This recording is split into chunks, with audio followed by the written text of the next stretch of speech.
What's this? A real challenge? You finally caught my attention.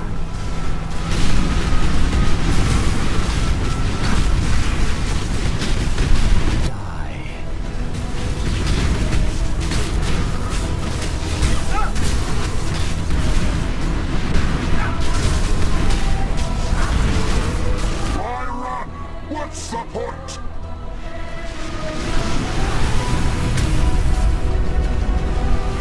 Fury of the cosmos! Obliteration!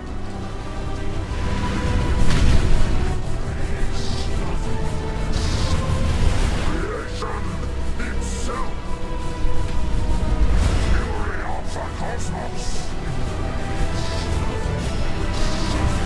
Obliteration! The others found strength in their projections. They became reliant on them. I am not so foolish. Die. Be silent. I have seen beyond.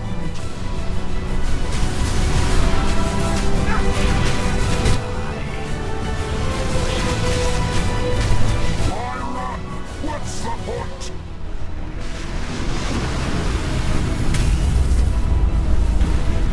Fury of the cosmos, you are nothing. Glorious flames! Creation itself! Why resist? Is life really interesting enough to warrant all this pain?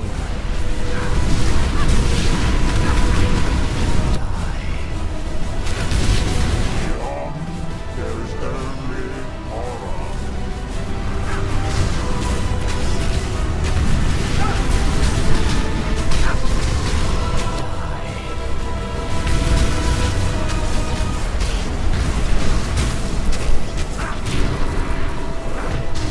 Your lives are meaningless.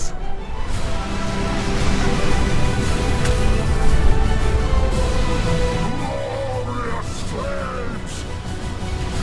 Pointless. Rain of stars. Creation itself. Embrace nothingness. Obliteration. The edge of death, my heart presses. I am alive.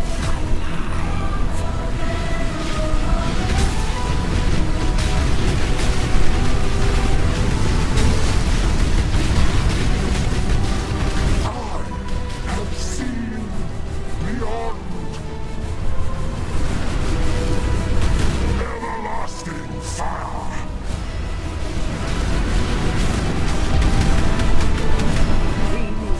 Is an illusion.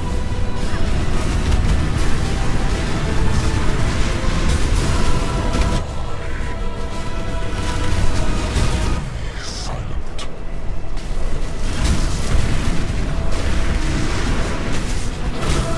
Beyond, there is only horror.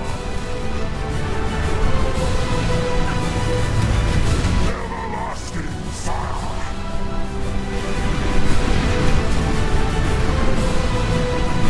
Belong for Non-existence. Die.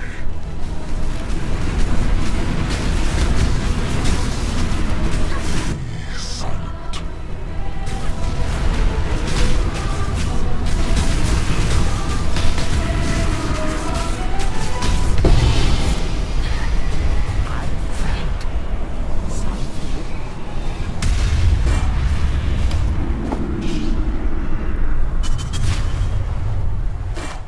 Hey, what's up Exiles, and welcome back to a brand new Path of Exile build guide. For this week we have Cold Damage Overtime Occultist. This is a build that utilizes both Vortex and Cold Snap to their maximum potential in order to absolutely destroy the end game. This build has it all. It can kill all bosses at level 8 Atlas like they are nothing.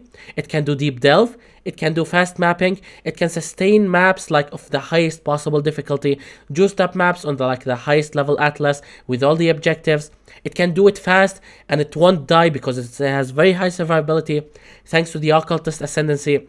It's basically perfect for everything, and it's one of those characters that I've actually seriously considered getting up to level 100, and that actually tells you a lot, because I'm the type of person who have never found any value in getting any character to level 100, and because of how good this build is, by doing everything, it's actually one of those characters that I'm willing to get it to the absolute max. I highly recommend all of you to actually give it a try at some point in the future if you haven't already. So let's talk about this build by starting with the passive tree. This build utilizes the Occultist Ascendancy Frigid Wake node to get added cold damage overtime multiplier, in addition to immunity to all cold alignments, which means you don't have to worry about being slowed with cold or being even frozen. And every 4 seconds it freezes everything around you for like half a second. And it's a very good node for like cold damage overtime builds.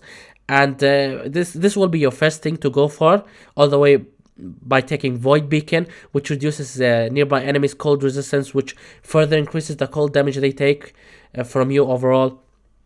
And then you just go curses from Profane Bloom, which is the main skill that actually helps you destroy, monster packs. You just activate your Vortex or Cold Snap, and like the entire pack just like disappears in 1 second. Just like generic occultist pop clearing speed with like curses, and you just take Malediction for that 1 extra curse and the increased curse effectiveness. And like it's a very generic cold damage over time occultist tree that I don't even have to talk about. It's like you probably have played a tree like this already. So let's talk about other nodes on the tree. You start with spell damage route. You take Arcanist Dominion all the way Frostwalker. You take this route because it gives you the highest damage possible. Go over here, we are using a shield, so take these shield nodes. Take energy shield nodes. You take elemental overload because damage overtime skills cannot crit. You also take elemental equilibrium because damage overtime skills does not hit except when they are activated, and afterward they don't hit, so you use another skill to hit enemies to apply equilibrium of another elemental type. All that while they are taking increased cold damage because they have just lost 50 cold resistance. So like it's basically the same principle as Righteous Fire, but with cold skills. And yeah, that's basically it. You just scaled cold instead of fire, and you play it as an occultist instead of a guardian. And it's just like cold instead of fire. So if you have played Righteous Fire before, Righteous Fire Guardian, it's basically the same exact thing, except that it's cold instead of fire. And it scales better with the occultist because of this node. So yeah, that's basically the premise of this build. You just stack energy shield. You can stack mana as well because mana is good, because mana gives you more spell damage thanks to this node, and you can actually convert some of it to energy shield. Not convert, but gain some of it as extra energy shield with the clarity mod on Watcher's Eye, which we are running right now. But it won't give you lots of energy shield. As you can see, I'm not stacking mana like fully. It's like an extra added defensive layer from a single jewel. We have more energy shield over here. I'm planning to take Path of the Seventh next with the next 2 levels. We have life and energy shield nodes convert into full energy shield with energy from within jewel. We have Pain Atonement because we are low life. We gain 30% more spell damage while low on life. Again, similar with Righteous Fire Scorching Ray build. Scorching Ray benefits from all these 3 keystones because it's a damage over time skill. Similar with Vortex and Cold Snap. We have attribute nodes over here and here because you will need lots of dex and strength because every single bathing node is intelligence. There is literally not a single bathing node that is strength, for example. We have some dexterity over here, but that's about it. So you'll need to invest into some strength and dexterity. You need 100 plus strength and dexterity to make this build work. Otherwise it won't be enough, so these will help you get toward that objective. We have Wicked Ward. It just helps any recharge, energy shield recharge build, and we are utilizing energy shield recharge. And we have cold scaling. We have energy shield faster start of energy shield activation nodes, area effect and spell damage nodes, intelligence stacking because why not. We have more energy shield and life nodes mainly for the energy shield. We have cold dot scaling nodes over here, and we have just like dot scaling over here, damage over time. And this applies to cold, fire, and chaos, and like all damage over time skills. This one only applies to cold, but for us they both apply. So we take them both, and we have lethal assault for that extra damage and area of effect, and we have some extra energy shield over here, and we have 4 jewel sockets. 2 of them we have went over already. One of them is energy from within to convert these into full energy shield, and one of them is Watcher's Eye with the clarity. Mana as energy shield node alone. I'm not like benefiting from any of the other nodes over here. And we have 2 jewel sockets with rare jewels. Both of them are similar with like energy shield, cold damage, and double resist. Or you can have double damage as a suffix. You have spell damage or like area damage as your suffixes instead of double resistances, depending on your resistances. And like that's basically it. That's the entire passive tree. So let's talk about items. We are low life, as you may have already noticed. We have shafts over here to allow you to go on low life, because chaos damage usually bypasses energy shield. With shafts, it no longer bypasses energy shield.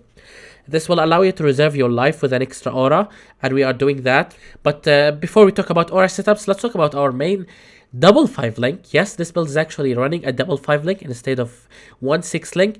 The main reason for this is because both Vortex and Cold Snap operates at the same exact principle. They are area skills, they are damage over time skills, they are durations gems. They share the same ability to like run the same exact support gems. So in order to maximize your damage, you can have both of them running on your main 6 link. So you can have a double 5 link, Cold Snap and Vortex. So what we have here is both our main skills. They are both supported with Empower level 4 and Efficacy. We have Elemental Focus and Controlled Destruction. And both gems greatly benefits from these 4 support gems. They are both scaling your damage to the max. Empower gives you increased spell level, so spells scales better with levels, especially if you have +1 socketed gems, shafts, which is not very difficult to get considering that shafts runs for like free this league, and you can get +1 shafts for like almost nothing. So this will help your Empower get to level 5 right now, and gets my gems from level 21 to level 22, and now they become level 26 from the level 5 Empower. And it's a great way to scale your cold damage over time damage, because spells scales very well with higher gem level, unlike attacks.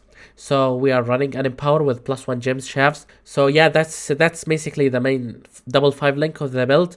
It's a very unique build. You don't every day see a build that runs a double 5 link, but this build actually utilize this very effectively, because both of our main skills scales well with like the same support gems, as I have mentioned before. So next we have a amulet. We have Presence of Chayula. This is your best in slot option, not for damage but for survivability. You have Cannot Be Stunned, which is fatal on like witch builds. You can't afford to be stunned as a witch, because regardless of how much energy shield you have, you don't have evasion, endurance charges, or armor, so you will end up dying very quickly in like very tough maps if you get stunned for like 1 second. And this helps you by preventing that. It also converts 20% of your maximum life to energy shield, which is good. And yeah, that's about it. I have allocated Tranquility over here, because this build loves to invest into lots of energy shield. This now gives us 33% of our energy shield investment as cold damage, and that's good. Next, we have a weapon and a shield.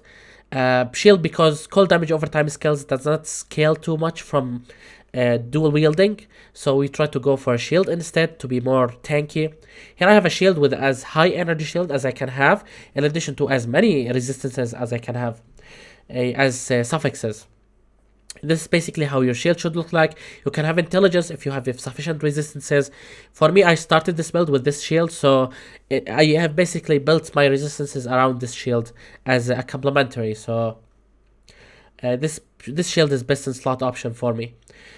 For weapon, you have a tier 1 cold damage over time multiplier roll on a opal wand, which is the highest, the best base you can craft spell damage on, because it can roll an implicit to 42%, and just like spam alteration orbs on it until you get tier 1 damage or cold damage over time multiplier. The Regal and Annul, and then Multimod. For Multimod, you would want to craft a spell damage or cold damage prefix, and then craft as a suffix trigger a socket spell when you use a skill. Here we have our skills that triggers Elemental Overload and Elemental Equilibrium, which are both Orb of Storms and Storm Brand linked with increased critical strike support. You need high crit chance on these because you need to crit in order to trigger Elemental Overload. And if you manage to already regal into cold damage, then that's good. You can craft damage over time as your third prefix, and then craft trigger a socket spell when you use a skill. And if you happen to have both damage over time and cold damage in addition to cold damage over time prefixes, then you can craft cold damage suffix. And yeah, that's how a perfect one should look like. Next we have for rings, we have a double self-crafted rings. I have a double opal rings for increased damage. I have spell damage, a prefix, Crusader prefix. I have percentage increased maximum energy shield, Crusader prefix. I have increased energy shield from body armor, Delve suffix. I have tier 2 intelligence roll and a small lightning resistance. This is a self-crafted ring with 3.9 double influence crafting with the Awakener's Orb. It's not very difficult to get something like this. You just like fuse the 2 influences and just like spam dense fossils. For me it took like 10 exalts worth of dense fossils. For you it might take less, it might take more, just like depending on your luck. But once again, that's what Path of Exile is all about, just like luck. So good luck with that. For my other ring, it's not a double influence self-crafted because I didn't want the spell to be very expensive. It's like a generic opal ring with like intelligence, energy shield, mana regen, and some resistances. And I have crafted faster start of energy shield recharge over here. Next for gloves and boots. It's like generic boots and gloves with like high energy shield, resistances, intelligence roll, and yeah, that's basically it. Just like generic boots and gloves for any energy shield build. Yeah, that's it. You might want to have increased movement speed, the lab enchant, because this is basically the only useful enchant you can have on this build. For build, I have triple resistances suffixes. And I have high tier energy shield prefix with good armor and crafted 20% increased damage. For helm, I have nearby enemies have -9 to cold resistance, which further increases the cold damage they take.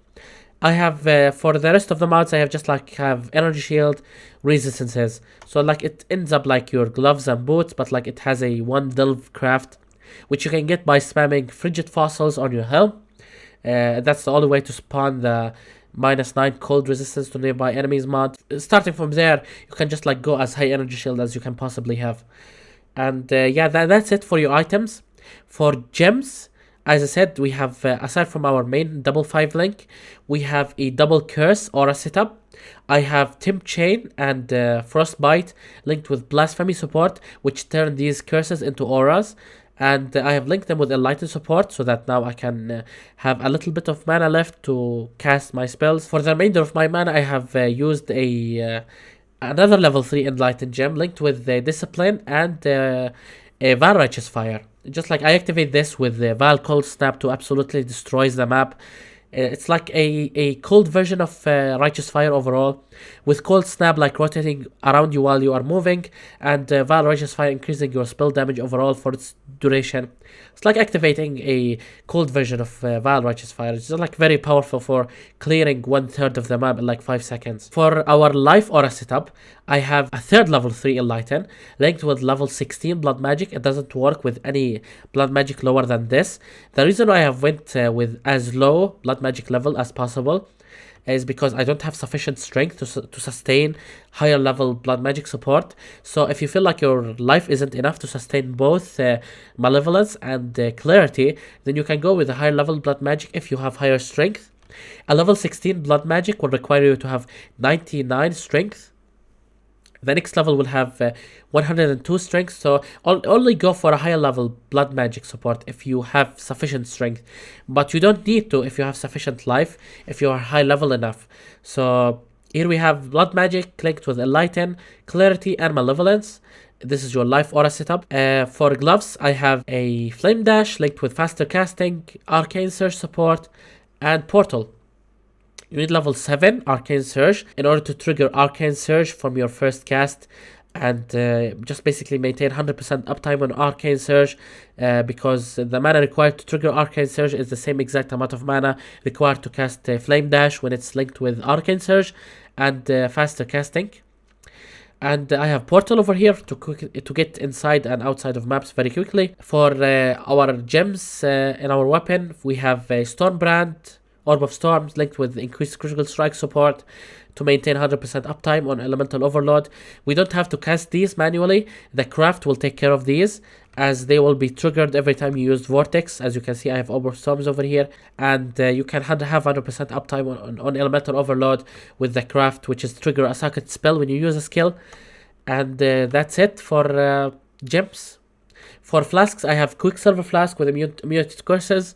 I have Quartz Flask for the phasing effect and a double chance to dodge with immunity to Ignite. Why immunity to Ignite? Because you can't recover energy shield if you are taking damage over time. Similar thing with poison, but to be immune to poison, you have a Pantheon for this. Next, I have a Jade Flask for added evasion rating, just like more defensive layer with immunity to bleed. I have a Topaz Flask with increased evasion rating. This goes as well with your Jade Flask and increased duration. And finally, I have an Onslaught Flask with increased movement speed. You will not be having trouble with any boss regardless of how difficult they are, because the playstyle of this build is very simple. Just like Righteous Fire, you don't have to like stop and do something in order to damage the enemy, because Righteous Fire just like a damage over time that keeps following you whenever you go. But with this one, it's even better because I can leave my damage over time and like run away from it, so that the boss is taking damage over time, and I can have free time like just dodging. So that's the main reason why this build is very powerful, because it plays something similar to Cyclone and Righteous Fire, except that you don't need to be close to the enemy in order to deal any damage. So that's the reason why this build is very tanky, not because it only has high amount of energy shield and like Temp Chain Curse as a defense, but also it doesn't need to stay still in order to deal any damage. So yeah, that's it. For Pantheons, I have Lunaris and Shakari for the immunity to poison. We have immunity to Ignite on our flask. And yeah, that's basically the entire build. Thank you guys for watching. If you have tried this build, make sure to leave a feedback in the comment section. And yeah, I will have Path of Building link in the description. And I have apologized if I sound funny in this video because I'm sick. So yeah, sorry for that. Again, thank you all for watching, and I hope you are having a fantastic weekend. And yeah, see you guys in the next video.